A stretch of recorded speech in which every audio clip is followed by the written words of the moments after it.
small and intimate group tonight. We're really excited. Thank you for taking the time to come out and learn more about MMSD, the great work that we are doing, our facilities, and our referendum 2024. My name is Cindy Green. I'm the Assistant Superintendent for Teaching and Learning. I'm just going to go over a few items, and then I'm going to do some other introductions. First, in front of you, you have some note cards at your tables. These note cards are going to be used throughout the presentation. Anytime you have a question that you want to make sure we answer, jot it down. Anytime you have something you're thinking about that you want us to consider, jot it down. We will have our team members come around and collect them. Jen, raise your hand. Jen will come around and collect these, and we'll pause at certain moments throughout the presentation to make sure we collect your cards and also pass out more cards. At this time, I would like to invite our board member, Nikki Vandermeulen, up to do a quick introduction. Thank you for being here, Nikki. Thanks for inviting me. Hi all, I'm here to welcome you tonight to the Elbert Park Community Center for the Referendum Fundraising 101. This is our community's time to find out and ask questions, what you want to know about the referendum, as well as what your dreams are on the referendum. The dreams will come later on the dream board, but we actually, the note cards need to be filled out because if we don't hear from you, we don't know what's important to the community.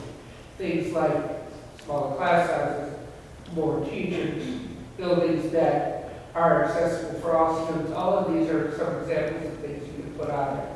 But we just want to show you that our hard work, what we're excited to bring you, and to show you what MMSD could look like if the referendum passed on November 5th. And we thank you.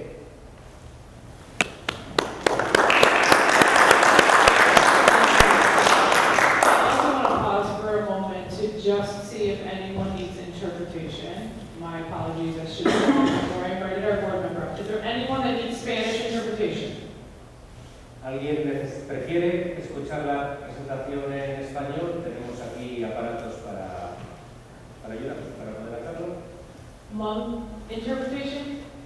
Yo lo conozco, Hmong lo conoce, 8 Resolutúa lo conoce, Argentina, Italia, 8.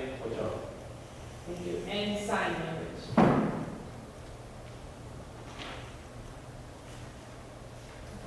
Thank you so much. At this time, I'm going to invite up our superintendent, Dr. Gothard. Thank you. Thank you, Cindy. Good evening, everyone. It's wonderful to be here. Board Member Vandermeulen, thank you. I'd also like to welcome District Supervisor from Dane County, Jeffrey Glazer is with us, my first time meeting him. Thank you so much for being here. It really means a lot to have your support and also your opportunity to learn and ask us questions as well, so thank you. Thanks to everyone for being here. Melinda Heinritz and our Foundation for Madison's Public Schools is also here. We're kind of in those final stretches. It feels like we've been saying that for a while, but it really is getting closer and closer to November. And we want to be sure that you have relevant information that is helpful for you in helping our community understand what's at stake and why the Board of Education has authorized us to ask 2 questions on the ballot this November. Now, I should point out to you as well, Madison, for school districts in the state, is not alone in this. Does anyone know how many public school districts there are in Wisconsin? Bob, doesn't count, Bob. Bob doesn't count. Just a little over 400, about 410, I think, is the total number, and 137 of them have questions on the ballot this November. Some of them, like us, have more than one question. But that is an astounding number, that over a quarter of the districts in the state find themselves in this position. So I'm going to share a few slides with you as we introduce tonight's questions. The first is just a little bit about us. And as many of you in the room know, I am new, but not new. I'm back after being gone for 11 years. And one of the things that has always impressed me about MMSD and about Madison is the reach that we have as an inclusive school community. And I say that meaning that we have 18% Black or African American students, 7% Asian, 25% Hispanic, 39% white, 10 who identify as 2 or more races. And that is, that demographic, that Diversity is really impressive for a city and a school district like ours. In 1970, you would have seen this number being 83%, roughly. So we've changed quite a bit in the last 50 years, and I think that's what makes us great. It's what draws me back to the city and makes me feel part of it and want to be even more a part of it in the school district. 16% of our students are identified as receiving special education services, something we're really proud of in MMSD. 47% economically disadvantaged. The way that's calculated for public school districts is students who fill out and then qualify for free and reduced price meals. And I say that because not all students fill it out. In fact, the older students get, there is a higher likelihood that that is actually a very, very underrepresented number and leads to a lot of different challenges that our schools and communities face. And also 27% of our students qualify for English language services as well. Something, again, that is an increasing opportunity for students and families to receive a high quality education in Madison. Just over 25,000 students. That number is pretty consistent from the preliminary numbers I'm seeing once again this year. 52 schools and more than 6,000 staff. More than 6,000 staff. Many who were here when I left, a few maybe left from when I was a student here, but it's just wonderful to be back in such a great school district community. Next slide, please, Amy. All right, so some of the things that we're proud of and some of the things that we want to build on and continue and build off of as well. You know, dual language immersion, I remember vividly a colleague of mine, Brian Grout, La Follette High School, was responsible for the first governing council for Nuestro Mundo, Spanish dual language immersion school. So I remember when that was a dream. I remember when that was an idea. I remember when that first group got together. I wasn't involved in it, but Brian would talk about it a lot. And to know that that school has been in existence now for many years and is thriving as I spent the first day of school there, it's also led to the development of 21 other places in MMSD where we offer dual language immersion. I believe 2 of the sites are Hmong, so the rest of them are Spanish in MMSD.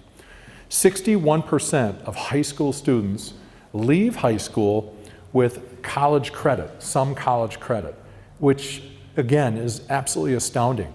To think that, once again, we were talking about that as being such a great idea many years ago. And not only is it a great idea, but it's actually happening at a very high rate. And there's many community partners to thank for the way that they've partnered with us in making these opportunities available for students.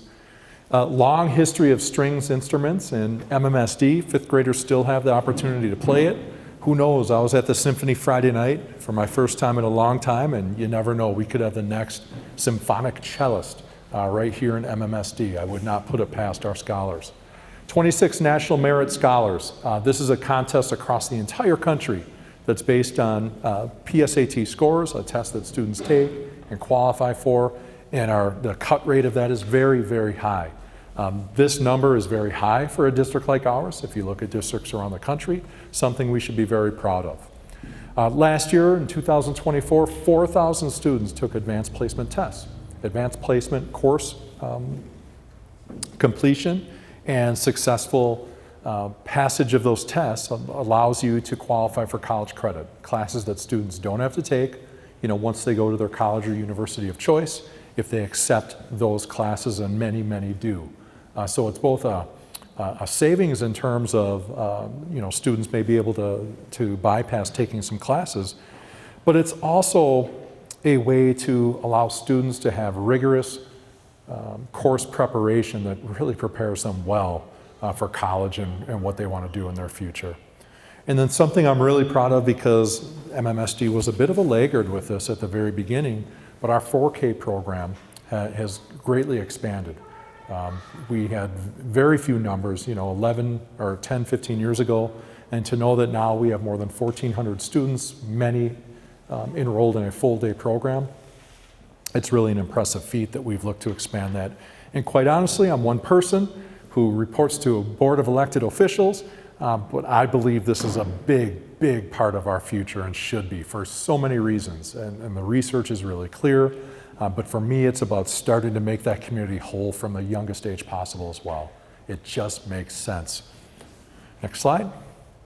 So some of the things that we want to share with you in terms of, if you think about, and I get asked this all the time, well, what are you doing at MMSD? And again, that list would be long, and that conversation would be longer. But we've kind of, for the purpose of these presentations, we've kind of broken it into 4 large areas that we'll talk about. Early learning, I just illustrated that a little bit with our data and my own pontification on that. Multilingual education. We serve a diverse community, a growing diverse community. So multilingual education could be a very important key for us to unlock potential of students who are here and students who may come to our district. It's something that I think could make Madison, again, a district that stands out for the way in which we serve and acknowledge the language of others and how it's such an asset for students to be prepared in that way. Well-rounded opportunities from the experience. I mean, let's just get really basic for a moment. If you want to find out how a student's school experience is going, at the dinner table or in passing by, a text if you have to, how was your day at school? You know, I think it's a pretty simple question. How was your day at school today? And start that conversation. I think we can get a good sense from students asking that kind of question. What is a well-rounded opportunity like? Because you might hear things like, you know, I had my leadership club today, and we met and we talked about, you know, these topics to help us grow as leaders and to give us opportunities to volunteer. You know, sometimes that'll be the most important thing in a child's day that you'll hear. You might hear about the incredible dihybrid cross lesson that Mr. Gothard taught in biology. It sounds really exciting, doesn't it? But you never know, you know, got to move Punnett squares around and play around like that. So well-rounded opportunities mean the experience to fully acknowledge the whole child and support them to be the best that they can be, and providing them opportunities to not fail, but to figure some things out. You know, to go through some struggles, to grow and to learn, and to make sure that they're safe and supported to do that. And finally, culture and climate. You really can't have any of the aforementioned topics if we don't have a very solid school culture and climate. And we use both of them because they can mean very different things. You know, climate are the behaviors that impact the culture. Culture are the non-negotiables, the norms, the routines, the way things happen in those environments. So it's very intentional that both of those words are used, and they do mean something a little bit different. We all have a role in school culture. We really do. That's why we're here tonight. I would imagine, though, we probably don't impact school climate each and every day, you know, unless we're at schools and we're actively engaged in some sort of behavior with students and staff. Next slide. So some of you know that most of the time new superintendents start in July. I began May 20th. And one of the reasons I began May 20th is because I wanted to assume responsibility for this referendum. I didn't think it was right that I show up in July and ask the community for their support for work that was already done. Now, the staff and the team did a lot of work before May 20th, trust me. But I wanted to be here as quickly as I could so that I could be out here working with you and engaging with you, the community, to make sure that you understood what was at stake on November 5th. So we had 10 citywide input sessions, 3 superintendent advisory committee meetings, I was at all 3, and a community leader think tank. I don't believe I wasn't able to attend that one. But in addition to that, we had more than 4,000 survey responses too, which is a high rate. Okay, as someone who knows a thing or two about surveying stakeholders, 4,000, that's a large number of folks that submitted information that we have really used to formulate our messages and our why. Now, all that said, I've left out some really high-level information, and we've got 2 different ways to present it to you. One is from a 3-minute and 43-second video. The other is from a finance expert, my colleague Bob Soldner, who is also going to share that with you. But we thought it'd be great to first give you a really nice overview of a video that is available for us that really explains the state of school funding in the state. So with that, we'll start the video.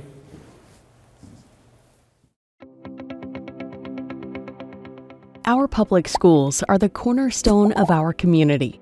The education and opportunities we provide for students today shape their futures and ours. Schools, like any organization, need money to operate. But in Wisconsin, funding the needs of our schools has been a growing challenge. State policy limits how much school districts can spend. The vast majority of school funding comes from a combination of state dollars and local property taxes. It's called the revenue limit, and it acts as a cap per student that school districts can spend each year. Even if school costs go above this level, schools can't spend any more than this limit. From 1994 to 2009, these revenue caps were adjusted for inflation, which meant they helped schools keep up with ongoing needs. But since 2010, the resources districts need to survive have fallen farther and farther behind the basic costs to operate our schools. By the end of 2025, the revenue limit will have fallen more than $3,300 per student behind inflation. In the Madison Metropolitan School District, with roughly 25,000 students, that's a decrease of more than $82 million. What's more, each district has a different revenue cap, and these caps are not tied to the needs of the students or the costs to the schools that serve them. Our job as a school district is to make sure all of our students have access to the exceptional educational opportunities we provide, no matter what their needs when they walk through our doors. But state funding falls short of what it costs to meet the specific needs of many of our students.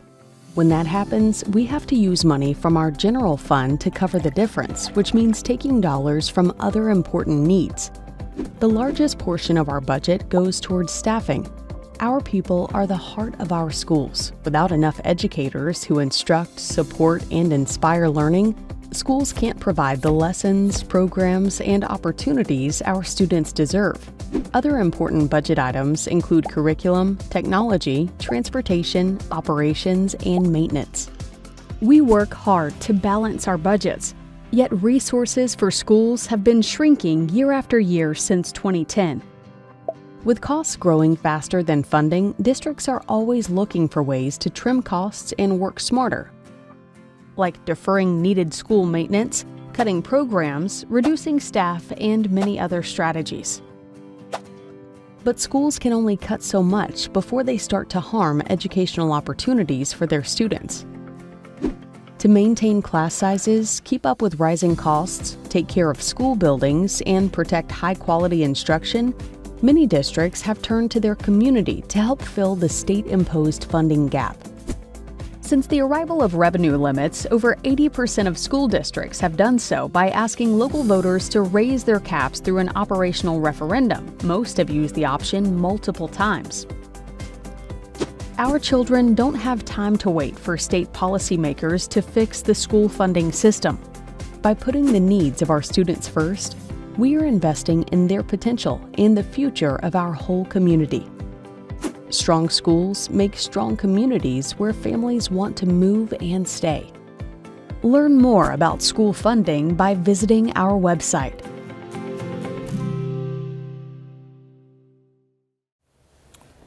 So again, we'd like you have note cards with you. I know we have a smaller group and we can be highly informal, but also write them down so you don't forget them. And we will collect them throughout the meeting as well, so we can answer some of the questions as we go as well. We want to be as efficient with your time as possible, so that will really help us as well. I am now going to turn it over to our colleague, Bob Saltner, our Assistant Superintendent for Financial Services. All yours, Bob. Thank you, Joe. Small group, I'm going to shine on so I can stay target. My colleagues are laughing because I've been known to get a little bit worse. And go on a couple of different tangents. Let's go on tangents. All right, first I want to summarize a little bit of the video that we just saw about school finance in Wisconsin. It's an excellent video. It takes a very complicated system of school finance and does a really nice job consolidating it into the.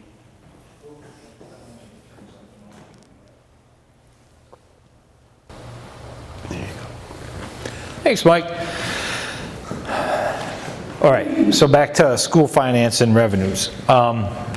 The first step in school finance in Wisconsin is total revenues. As the video talked about, starting back in the late 90s, the state legislature created revenue limits for school districts.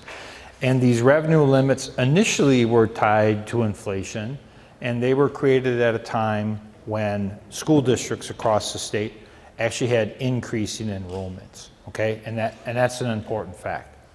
So this revenue limit that exists today limits the amount of revenue a school board, a community, can have, combination of property taxes and the largest pot of state aids, okay? So the legislature controls two things because they write the laws and we have to follow the laws. One, they have a law that they've changed, the video talked about, disconnecting the ongoing revenue to the rate of inflation, right? And that happened over 12 years ago. In the meantime, since then, costs continue to increase by inflation. Boards need to invest in their most important asset, their staff, the teachers. And as these costs go up, the revenues, the sustainable revenues, are not keeping up with the investments the board's making, and let alone the cost of inflation.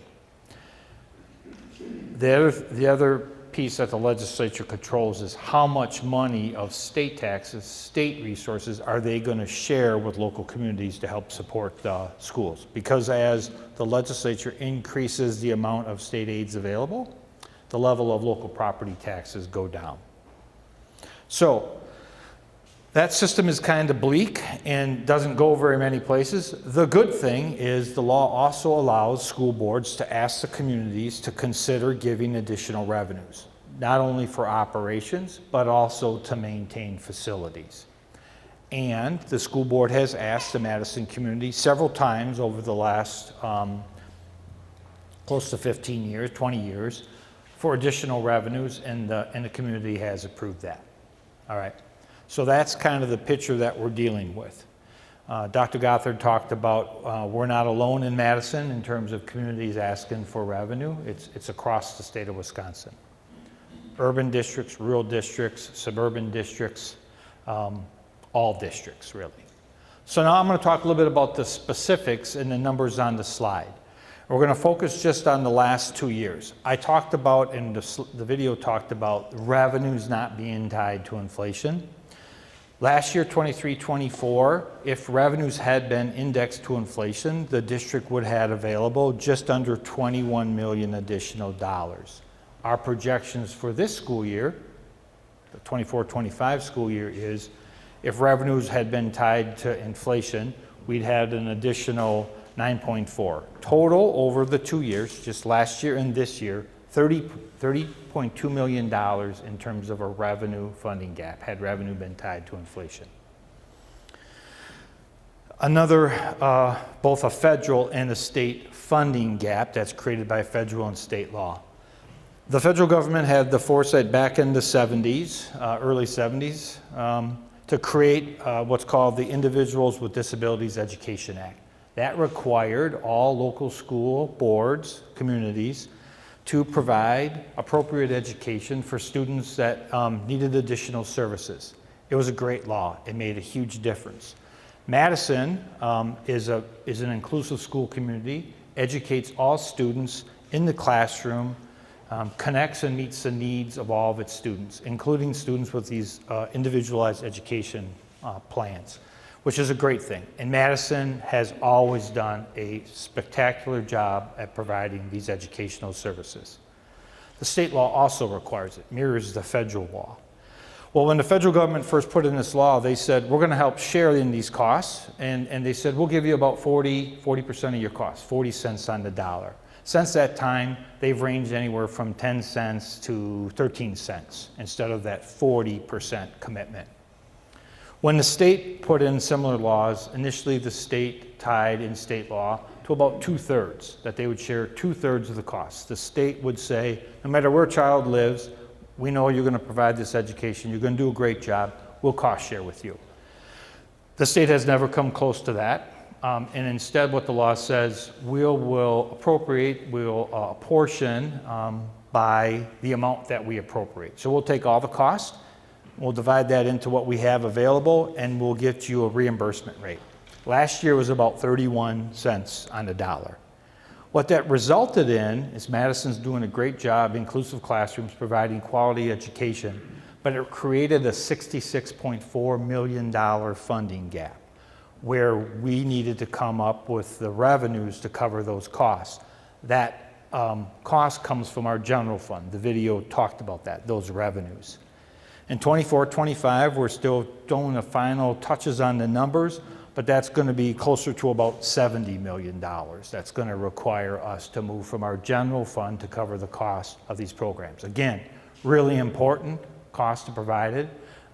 Students need those services, and the Madison School District is going to provide those services in an inclusive education environment. So that's very positive.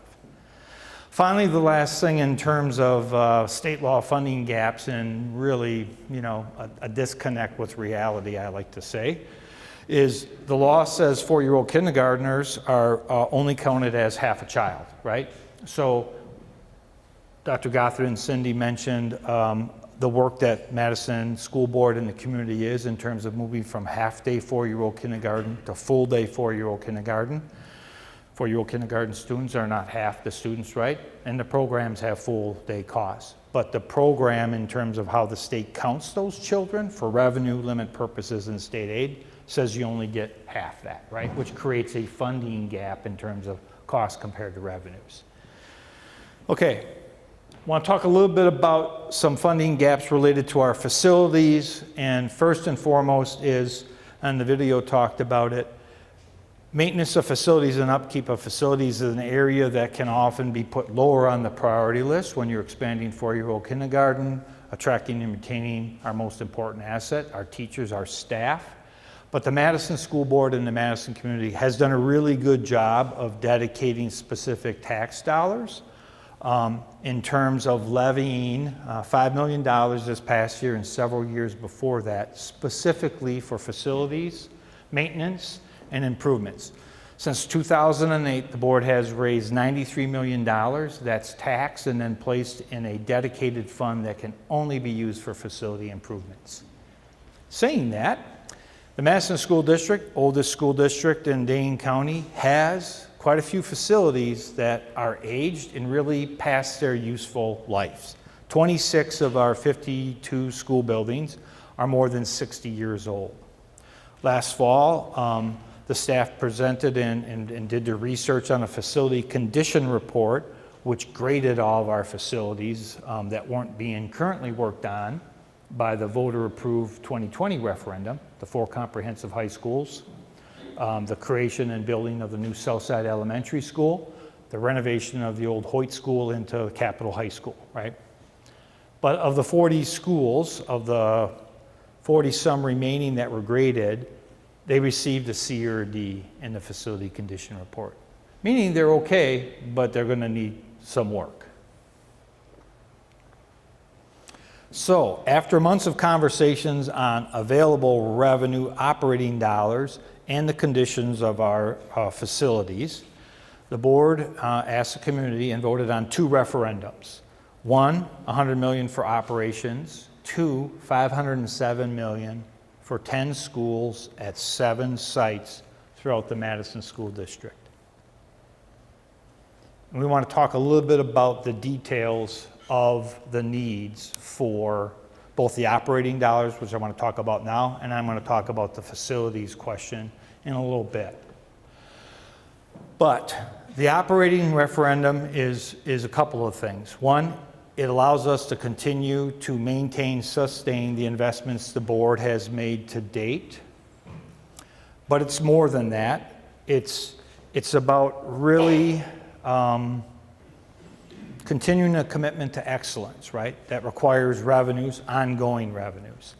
And before I get into the priorities of that are consistent with the topics that Dr. Gothard talked about, I want to explain where we are at in terms of a budget that the board has approved for 24-25.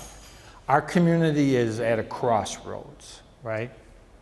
We need sustainable revenues, and state law has not provided that.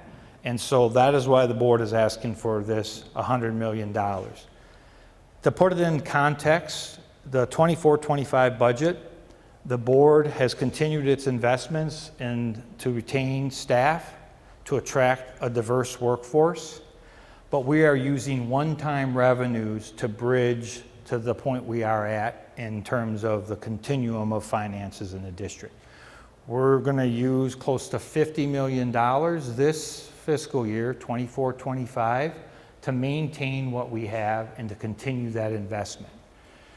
And when I say continue the investment, programs like our community schools and village builders initiatives to help families and scholars close opportunity gaps. We had that funded on the ESSER one-time funding, but the board made the decision that this is a critical piece for us to close opportunity gaps in our community and did not want to stop that investment and that program. So they made that part of the budget. So without the operating referendum and sustainable revenues, the board's going to have some really difficult decisions to make beginning in November of this year, right? November is a year where boards look forward to the following year for the 25-26. So regardless of the outcomes of the referendum, and they're very important and they're critical, my first job is always to identify and project what I think revenues are going to be for the following year. Because remember, in Wisconsin, all conversations start with revenue, and then you talk about the cost to provide the programming that the school board and the community really, really demands. So, continuing the expansion of full-day 4-year-old kindergarten, Dr. Gothard mentioned the amazing work we're doing with dual language immersion schools to continue to expand our multilingual education, which is critical for the world that we're in now and we're moving to. And then equally important, the well-rounded opportunities that go beyond just classes on the class schedule in terms of after-school clubs, activities, really taking the school into the community and making it a whole existence in terms of the school and the community. All right, the specifics of the numbers. I've mentioned the $100 million. The question the board is asking you all to consider is to take $30 million this year, that is, let me specify, to give the board the authority to use $30 million to raise taxes. The second year would add an additional $30 million, so we're scaffolding up to that $100 million total. The following year, or the fall of 2026, would be $20 million, followed by an additional $20 million, for a $100 million increase to the base over those 4 years. Our projections on the impact of the tax bill in that first year, this fall, would be $26 a month in increased taxes. At the end, kind of going up at that pace that I talked about, the estimate would be about $87 a month when it's fully implemented in terms of the increased tax bill.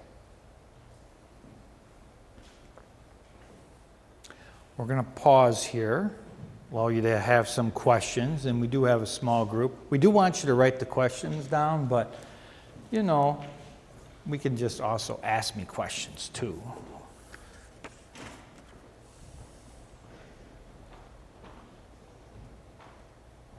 That's an excellent question.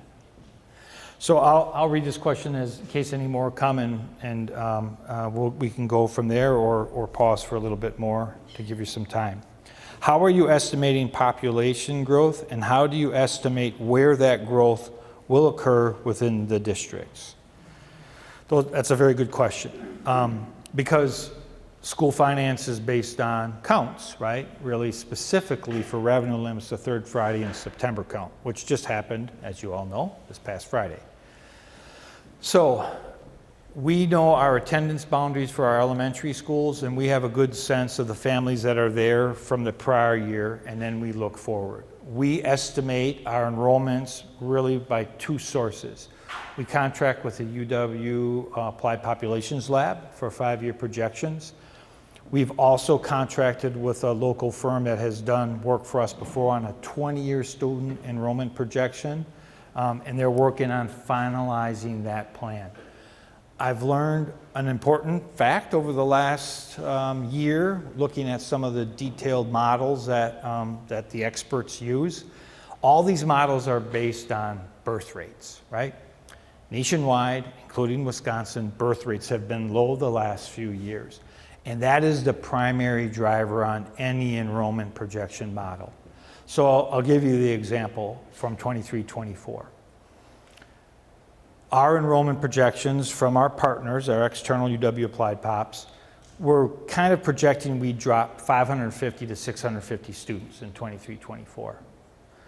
Well, when Third Friday came around, we didn't drop at all, right? We were kind of maintaining, went up a little bit. For purposes of financial counts, we ended up increasing over 100 students in 23-24, which is a significant change from dropping 650 to gaining 100 students. We're still going through the numbers, but we're feeling, I'm feeling optimistic that we're gonna at least maintain where we were in 23-24. I say that for a couple of reasons, right? We're working with the schools on the enrollment counts and registrations this first couple of weeks of the school year. It takes us about 2 weeks to kind of really get down and report the students by state law that we really need to do their specific categories. But our student enrollment count, our summer school for 2024 was up 18% compared to 2023. Numbers wise, that goes from 300 full-time equivalent, it's not kids, but full-time equivalents, to 354 this summer, right? I view that as a good sign in terms of at least maintaining where we were for 23-24. So in the next couple of weeks, we'll get a good sense and we'll have to report that number. So that's how we kind of do the enrollment projections. And we'll continue to do that. I want to talk a little bit about school finance tied back to the enrollment so we understand the way state law is set up, right? State law has built into it this uncertainty about school finance and how it's going to impact a board's work in terms of this year's budget, let alone next year's budget. So the 24-25 budget, the budget that's been in effect since July 1, 2024, is just a preliminary budget the board approved in June. We need the third Friday in September count that just ended last Friday for two really important reasons. The state needs those counts statewide to do two things. On October 15th of this year, they will give us our certified amount that we're going to get in state aids, right? We won't know that until October 15th. What the state will also do is calculate our revenue limit based on this third Friday count, right? So the board won't know really what the budget is in terms of what the tax levy will be until October 15th. The board will meet at the end of October and they will adopt two budgets. A budget that will be in effect if the referendum passes and a budget that will be in effect if the referendum does not pass. Okay. The facilities condition report. These are the 7 sites, 10 schools that were graded in the facility condition report. You can see they all have C's or D's. And remember I mentioned that number 40 of our schools have C or D grades. So why do you have any, I'll ask you a question. Why did the board choose any schools with C's if we have more that have D's? And we have information on our website that gives more details, but these color schemes on these open squares and the letter grade in the middle are A, B, C, D, and F. If you look at the top right of the squares for each one of these school facilities, where almost all of them are D rated, it's focusing on two things, mechanical HVAC and mechanical plumbing, right? And so that was our first focus. How do you take the schools that need to work and get a list and present some options to the school board in terms of the facility referendum question? But really the list of the 10 schools started way before that. It started back in 2020 when the board went to the community and said, we would like to focus on our comprehensive high schools. We have 2 alternative high schools. We're going to work on one. And we're going to we need a new Southside Elementary School. The board said at the time, when we come back, and we'll likely be coming back for more facility dollars, we're going to focus on our remaining high school, which is the Shabazz Alternative High School. It's partnered with Sherman Middle School over by Warner area where the Mallards play ball, that neighborhood. And so that's the first focus, right? The remaining alternative high school. At the time, the board told and talked to the community and said, our next focus will be middle schools, right? So we know when we are looking at the facilities and the facilities condition report, a long-range facility plan that was prepared in the spring of 2024, we focused on those middle schools, and then there were a list of what we call high needs or critical priority elementary schools. And that's Anana and Crestwood. Anana and Crestwood were determined to be their mechanical HVAC and mechanical plumbing in a state where our staff in building services and experts in the field in construction management and architects that focus on schools said really should not wait another 5 years to focus on these 2 elementary schools. They're at a point where their systems will fail, and it will not be efficient or effective to rebuild these systems alone without dealing with the entire building. So the recommendation that the board has and agreed to is to renovate Anana and Crestwood and build new at the other sites. Okay. Another factor in this list of 10 schools was their geographical location across the district, right? And so, you know where we are, we're down here in this part of the city, but it goes from Blackhawk to Anana to Toki Middle School. And so the idea is 5 middle schools will be addressed, geographically located throughout the district. We have 12 total middle schools in our district, and then the high priority elementary schools. Part of what we're trying to get in terms of our engagement tonight and at the different engagement sessions we've been having the last few weeks is to help us come up with a decision of what will be the second site when we start construction. And so our plan right now is spring of 2026, if the referendum is successful, spring of 2026, we know we're going to begin on Shabazz High School and Sherman Middle School. But based on our input now and the priorities that we will develop, working with some experts in terms of architects and construction management companies, we want to identify the next site that we will work on. Our plan is to do 2 sites, which could be 3 to 4 schools, depending if it's combined middle elementary or a standalone elementary or a standalone middle school, and then begin construction in 2026, which allows the board to continue to seek input from the school communities and the staff at each one of the schools to come up with detailed plans to primarily build new or renovate. Then the other issue, which I consider the most complicated issue at this point in juncture of our work on the facilities referendum, is how we coordinate the teachers, the staff, and the families and the students when we begin construction, either a major renovation or building new. And so part of the other factor that we had when we selected most of the sites were there was sufficient green space at each one of those sites where we could build a new school, right? Not only build a new school, but work on the sustainabilities, which is a major goal of our board, to be 0 greenhouse gas emissions by 2045. So all of these projects are incorporating the best technology we can have in sustainability, which is really geothermal heating systems, right? Full-blown geothermal, and depending on the site, some other alternative, right? And so the reason the swing spaces are important is as we go from middle to elementary school, we're not going to have any staff or students in those schools when we do the work.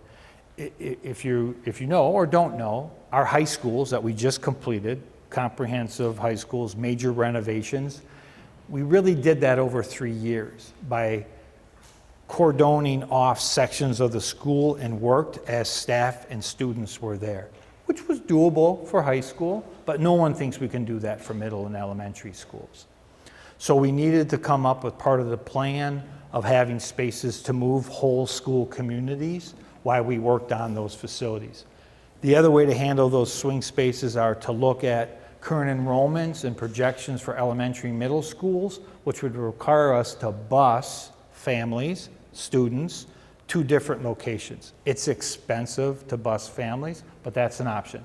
The third option on the swing spaces is modular classrooms, where you bring in, they're pretty decent. They're not as bad as the ones I attended some decades ago, but they work, and many districts do it. So those would be a temporary option. So that's kind of the plan there. What's our next slide? Oh yeah. So I like to talk about numbers, and I like to talk about bricks and mortars. That's just kind of the way my mind works and I tend to lean to, but I can't stress enough that this facilities plan really is all about modernizing educational facilities, both for our staff and our students. If you take a look at the actual wording of the question, it's kind of really cool and really exciting. It's really boring reading, but if you get to the guts of it, it talks about designing flexible classrooms. It talks about making STEM and the arts and community spaces and collaborative spaces available for middle school students, right? To really mirror similar to what we did in high school renovations, right? It is important about the mechanicals because we need that, but the whole facilities referendum, the conversations are, we need to modernize our educational facilities, right? They're old and they're not meeting the needs of our students.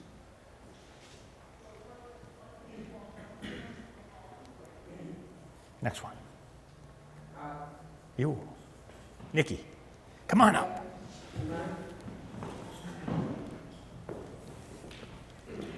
Take the mic for a second. Yeah. I know when you guys see the number on the referendum and the facilities, you ask why, you ask how much, and then you ask why is this necessary. I hear you need to close more schools. Well, to do that, one, cost of busing, it's not possible. It's financially prohibitive. Two, it's not good for kids. You don't want your kid on a 45 to 50 minute bus ride to school. Because the kids who tend to have that happen tend to be in our poorest, poorest areas. Those are the kids that will end up on the bus the longest. Yet they're the ones who get less instruction when they need more. But most importantly, this is what people don't realize. Blackhawk and Field Love, where other schools are good schools. They're excellent. There's only one problem. They were built in a way that was not handicap accessible fully. And here's the problem. That law didn't pass in 1991. I had to sue to get into public education. My parents sued to get me into public school. And I was 6 years old in 1984. There are buildings where if we hadn't updated, we wouldn't be able to have every student in our district or our schools. This will make this a possibility, at least at the middle school and at the elementary schools, which is why we're requesting the amount we are. Thank you, Doctor. Which, is this still on? What happened? Oh, now it's green. Now it's red. Oh, now it's green. Yay, green. Okay. Thank you, Nikki, because that's very important, which is one of the 14 components when the facilities were evaluated, which is also one of the criteria we use, sustainability and accessibility. Believe it or not, we still have some schools that are not as fully accessible as they should be. They still are used, they're compliant with the law, but accessibility can always be improved. And Nikki mentioned a couple of the schools where we've invested and worked on, but it's a big part. So back to the numbers. $507 million, 23 years is there for a reason to talk about what this question really is asking for. But the question says $507 million to allow the board to sell general obligation bonds at the time when the construction bills come due, right? And so what that means is, much like in the 2020 referendum, we sold bonds 3 different times. When you sell bonds to pay your bills, it creates a 20-year principal and interest payback schedule, right? So we sell the first series of bonds to finance the construction. It'll create a 20-year principal and interest schedule. That won't start happening until fall of 2025. So the facilities referendum has no impact on the property tax bill for this year, unlike the operating referendum. And when it comes in, we're estimating the first part of the schedule, and I want to talk a little bit about how that estimating goes, about $27 a month for years going forward. Now, we talk about, and we have a slide that shows 4 years of projections. We do believe the numbers will stabilize moving forward, but there's a lot of moving pieces when it comes to estimating what your tax bill. I talked a little bit about how we really don't know the final numbers for this year until October, when the board sets the levy at the end of October. But we'll keep with the facilities. So there's no tax impact in 24-25, meaning the fall of 2024 tax bills that will be levied. But in next fall, 25, the dollar amount is about $327 a year in terms of increase to begin paying back the principal and interest on that $507 million when those obligations are sold. The operating, remember I talked about the 30 million, 30 million, 20 million, 20 million, and the dollar amounts that start at 26 and end at 87. The annual amounts are 317, 632, 841, $1,050, right? That will then be in place as we move forward. So that's the annual impacts, and those are the projections that we have for the tax impacts.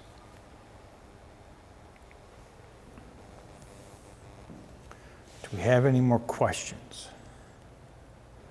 Also shut them out right now too, right? What was that? You could also shut them out. Yeah. You can just ask to. We're a small enough group. We have time.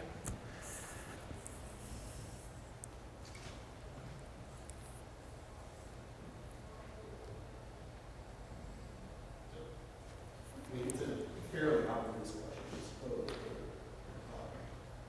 What happens in 4 years when $100 million is gone? And you're covering $20, $30 million shortfalls. You indicated the problem is that you don't have trustable, sustainable revenue that comes from the state or other sources. So it seems that in 4 years, we're going to get rid of this support, we're still going to have the unsustainable revenue or the unreliable revenue. So what happens? Yeah, that's a good question.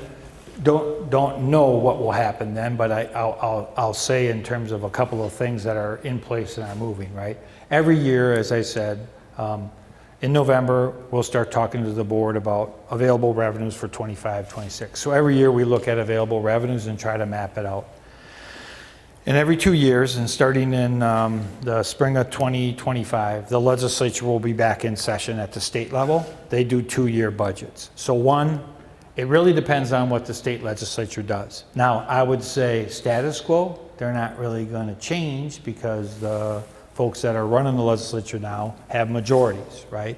But with fairer legislative maps, I think our hope collectively in the state of Wisconsin, particularly municipal or local units of government, like school boards, we're hoping that we're going to get a change and hoping that, really to me, it returns the way it used to be, right? I've shared a couple of times as I've talked about some of the staunchest supporters of the state of Wisconsin sharing in the cost of local public schools were rural Republicans, right? I mean, Wisconsin has a great K-12 education system because of our Constitution that requires the state to share in or make as uniform as practicable school boards across, school systems across the state of Wisconsin. They do that by sharing state resources. So that's another aspect. And then the other thing is really If the turnaround in terms of student enrollment, the 100,000 more people that are supposed to be coming into Madison over the next 20, 25 years, if our student enrollment turns around and starts growing versus being stable and growing a little bit, the whole picture changes in terms of revenues and revenue limit calculation, right? Thank you, Bob. Supervisor Glazer, I heard your question another way. After 4 years, this is a recurring referendum. So that $100 million will be stabilized. It will give us the authority to go above the revenue limits, that $100 million in perpetuity. Now, it's a maximum, so it's an authority. It doesn't mean that, you know, we go all the way up to the top. It just means that it gives us the flexibility to do so. And so that last bar you saw of the blue and the orange, that maintains, that stays. I guess to follow up on that, somewhat related to the earlier question about estimating population growth, is we have 100,000 more people coming into.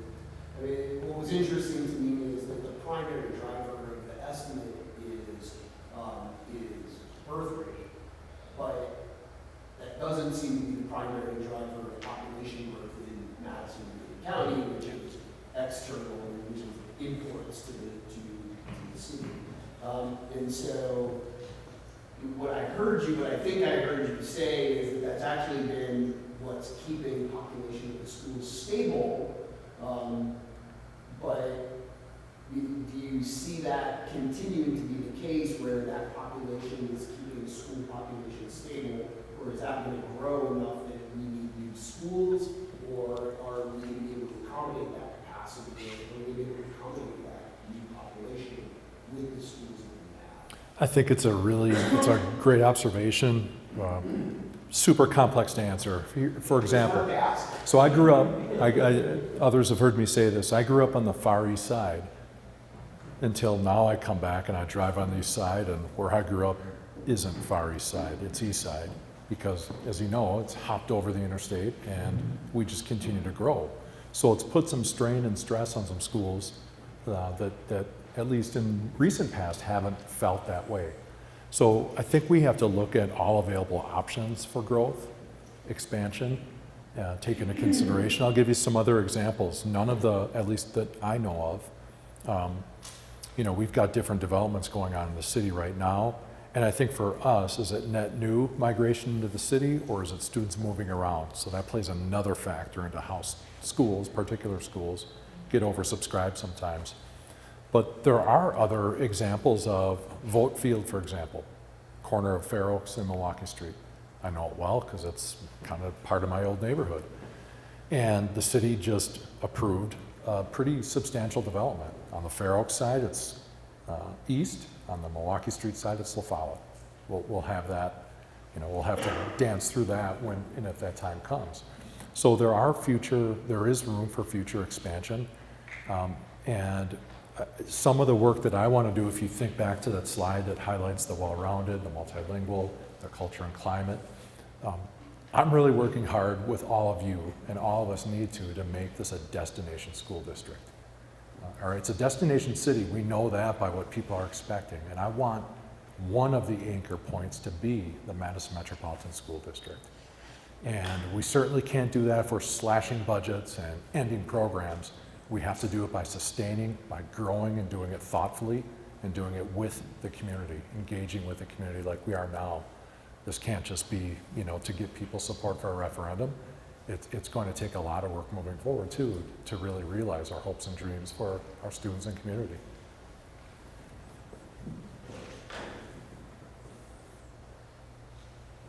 Other questions, thoughts, observations?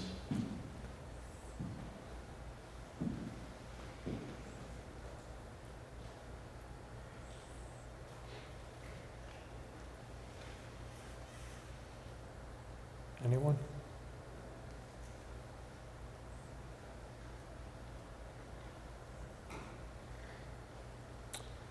All right, well, we have a lot of information out there.